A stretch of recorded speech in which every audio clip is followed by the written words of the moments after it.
هغه خلک چې په ټول کال کې چرته د جمعې مستم نه راښکاره کېږي هغه مسجد ته راځي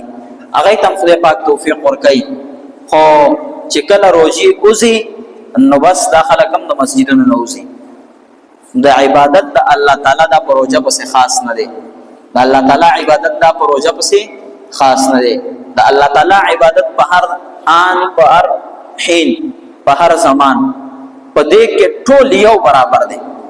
البته درجات او فضیلت هغه جدا خبره ده خو عبادت فرضیت محض فرضیت دا حکم د الله تعالی دا پروژه کېم دی او دا د روژې نه بهر هم دی دا پروژه کېم دی او د روژې نه بهر هم دی دا معنا نه چې پروژه کې مونځ فرض دی د روژې نه چې کله خبره تیر وته نو بیا مونځ نه فرض حالانکه ګوره منګه خلک دومره پریشانیانی لرو چې دا پریشانیانی د حسابولو نه دي زمونږه یقیني خبره ده چې زمونږ په کورونو کې بے اتفاقین زمونږ بیروزګاری زمونږ د اولاد نافرمانی دا ټول اثرات د دې دي چې زمونږ په عبادت کې ډیر لوی نقصان وي او کله چې په عبادت کې نقصان وي په دې ټولو سيزونو باندې اثر پریوزي د بیلمازه سړی متعلق راځي چې یو بیلمازه انسان مونږ نه کوونکې دی وفات شي د متعلق رسول الله مبارک ګڼ شمېر روایت دي دا خبره داسې نه ده ځان نه د رسول الله مبارک روایت ډک پراته دي کتابونه د دې نه ډک پراته دي یو بیلمازه سړی چې وفات شي بیلمازه سړی او د کومې مقبره ته روان کړي شي او په مقبره کې د مسلمانان ورته قبر وکني او هغه کې د خخی نو هغه کوم خواوشه چې مړی پراته وي هغه په ورشي او په جړا باندې شي او په چغو باندې شي وای دا کوم بدبخت انسان زمون خاطر روان دی وای دی الله تبا کی وای د وجنا زمونږه آرام خراب شو زمونږه سکون خراب شو دا د بیلمازه سړی د اثرات د وجنا د بیلمازه سړی د اثرات د وجنا په ټول کلی کې الله تعالی امن او اتفاق نه راولي دا کتابونه لیکلي چې یو بیلمازه سړی په یو کور کې دی نو د هغه بیلمازه سړی د برکت نه الله تعالی د ټول کور هغه برکت ختمي الله تعالی دا ټول کور برکت ختمي د یو بیلمازه سړی د نحوست د وجنا په کاروبار کې نقصانونه اوچتول وي نو ټول کور وصل فیصد منځګزار عبادت گزار وي خو چې یو کسب کې بیلمازه وي دا یو بیلمازه د وجنا په ټول کور باندې غلط اثرات ورزيږي حالانکه د الله تعالی عبادت عزتمند د منځ کول د دې تاسو ته ناشنا واقعا ذکر کما چې دا منځ کول د څومره لوی درجه لري او په دې باندې موږ ته کم سيزونه ملاويږي موږ ته دا په یقین سره په دنیا کې الله تعالی خي خو چې کله موږ عمل وکړو کوم عمل نوې کړي تجربه مو نوې کړي نو یقیني خبره ده چې بیا خو موږ ته هیڅ نه ملاويږي صحابه راغه رسول الله صلی الله علیه وسلم ته فرمایل بالماذا متعلق رسول الله صلی الله علیه وسلم ته فرمایي او یا رسول الله مبارکه او پلان کې کس ټول شپه ویدی او دومره ویدی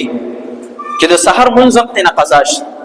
رسول الله صلی الله علیه وسلم ته فرمایي په جواب کې ذاک رجل بال الشیطان فی اذنه وای دا سړی داسې سړی دی چې د په غوږونو کې شیطان متیازې کوي او دا ګوره یقیني چې په احادیثو کې د سراغلي دي ځنې خلکو د تجرباتو خبره ثابته کړې ده کوم انسان چې مستقل د صاحب یو خود د عذر په بنیاد باندې انسان له یو ورځ نیمه پاتې شي یو ورځ نیمه قضا شي نو د عذر په بنیاد باندې الله تعالی د چا مؤاخذه نه کوي خو لیکن چې مستقل مزاجي جوړه کی ځان ته او ناراستی دومره سیوا شي چې روزانه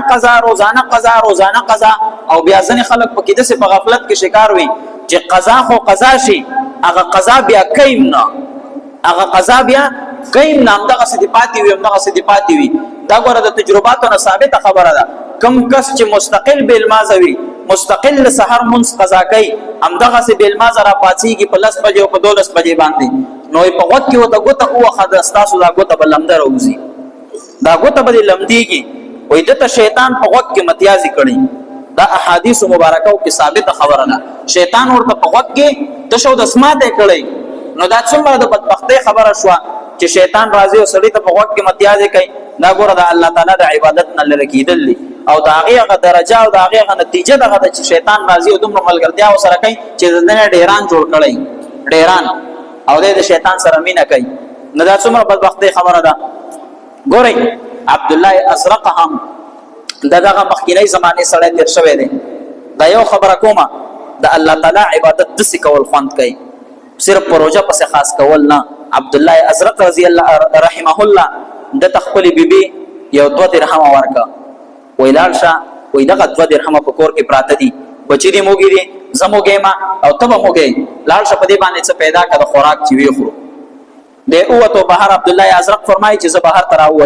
بهر تراوتم په لار باندې روانو می غلام می ولید جړلې چې جړلې ماته تاسو کولې صاحب ولې جړلې وای دا غلام راته وای چې ما خپل آقا 2 روپۍ راکړې 2 درهم راکړیو ماته ویلو چې لال شه او ماته په دې باندې څه خوراک راوړ بازار ته لال شه وای هغه زمانه په لار کې وګورځي درانه ورک شو وای اوس په دې جاله مکه زلال شه نو ما آقا وخیمه راته غوسه کیږي بم نو اوس په دې جاله چې زبال ته وهل خرمه وای اوس را سره پیسې نشته نشم پیدا کولې نه عبد الله ازرق رحمه الله دمر سخی انسان دغه 2 روپۍ د خپل کور یوګي د خپل بچي وګي وای دا والا مجاله وای خپل آقا ته خوراک یوسا 2 روپۍ وته پلاس کې خو دې الله خپل ضرورت پوره کو دې اوس الله رب العزت تعالی جمعه تعالی